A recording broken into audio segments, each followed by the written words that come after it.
CCTV ਦੇ ਕਿਆਮ ਨੂੰ ਸ਼ਹਿਰੀਆਂ ਨੇ ਖੁਸ਼ਾਇਨ ਕਰਾਰ ਦਿੱਤਾ ਤੇ ਕਹਿੰਦੇ ਨੇ ਕਿ ਲਾਹੌਰ ਦੇ ਵਿੱਚ ਗਲੀ ਮੁਹੱਲਿਆਂ ਵਿੱਚੋਂ ਬਦਮਾਸ਼ੀਆਂ ਖਤਮ ਹੋ ਗਈਆਂ, ਚੋਰੀ ਡਕੈਤੀ ਦੀਆਂ ਵਾਰਦਾਤਾਂ ਘਟ ਗਈਆਂ ਨੇ। ਮਜ਼ੀਦ ਦੱਸਦੇ ਨੇ ਮਲਿਕ ਮੁਸ਼ਤਾਕ ਜੀ। ਮਲਿਕ ਮੁਸ਼ਤਾਕ, अपडेट करो की तफसीलात ने।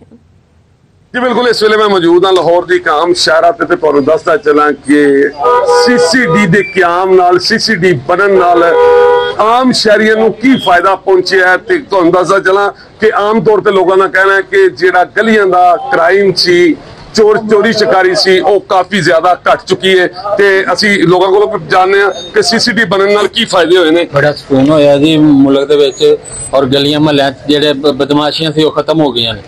इस वेले बड़ा सुकून है और जिन्हें भी बदमाश खुद ही अपने अपने सिलेंडर की जा रहे आके जेडे कहते सन कि पहले बड़े बदमाश बने, फिर तो बहुत अच्छा इकदाम है।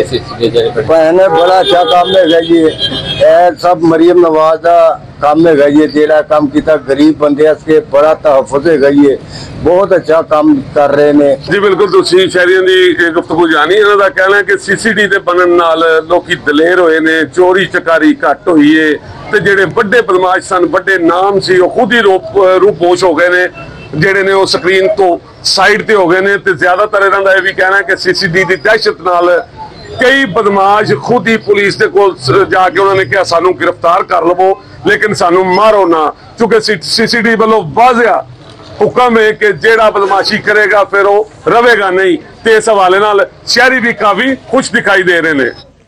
जी मलिक मुश्ताक, बहुत शुक्रिया तुसी अपडेट की।